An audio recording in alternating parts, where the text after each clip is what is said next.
What's up guys, Perry from Rockville here, and today I'm going to show you how to use the LEDs on the Bass Party 8. Speaking of which, there's a ton of LED modes built into the speaker, so let's go ahead and take a look at each of them. Now to change the LED modes, you're just going to look at the top of the speaker here and look for the LED button, and then to switch it, all you have to do is press this button, and then it will cycle between all of the different LED modes. So first we have LED 1, where the light will circle between each of the woofers inside of the speaker. LED 2, where the LEDs will circle around each woofer in unison.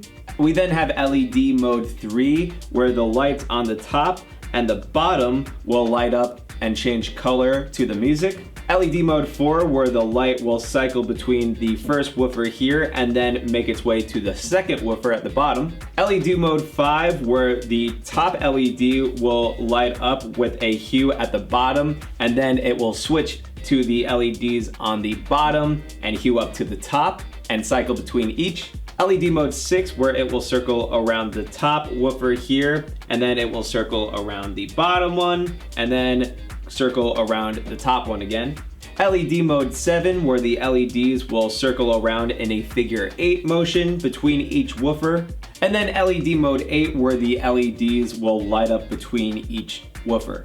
When we press the LED button after LED mode 8, it will turn off the LEDs altogether. And also when we have one of the LED modes on and we use the volume wheel here, it actually moves to the volume that we're setting to, which is another really cool feature. So hopefully this showed you guys how easy it is to use the LEDs for the Bass Party 8. But of course, if you have any questions, comments, or concerns, feel free to reach out to our customer support team through phone or email. As always, I'm Perry from Rockville, and we'll see you guys next time.